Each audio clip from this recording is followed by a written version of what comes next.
Air raid sirens sounded across Ukraine on Friday as President Volodymyr Zelenskiy hosted European Union leaders to discuss more sanctions on Russia and Ukraine's prospects of joining the bloc.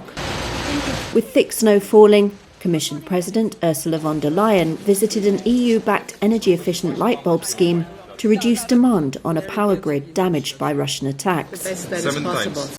And Foreign Policy Chief Josep Borrell toured a demining site. It was a show of support as the first anniversary of Russia's invasion approaches on February 24th. But the EU is not expected to fast-track Ukraine's membership while it is at war, as Kyiv wants. It applied to join the bloc days after the invasion. Instead, that process is likely to take years. EU officials have listed multiple membership requirements, from political and economic stability to adopting various EU laws.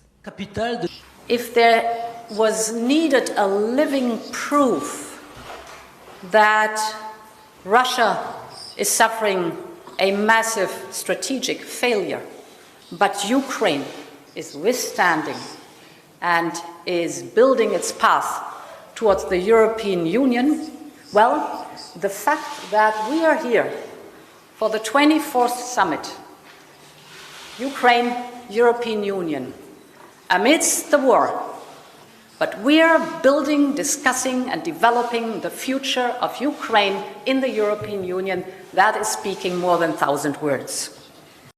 Zelensky wants more punitive measures against Russia, but the next set of sanctions the bloc is preparing for the anniversary are expected to fall short of his demands. He also stressed the need to tighten sanctions. We are very interested in making sure that Russia does not have a chance to restore its military capacity. Sanctions have slowed down this process. We have a clear understanding of what number of missiles were produced before the full-fledged invasion, and what is happening now thanks to the EU, US and British sanctions and sanctions by other partners.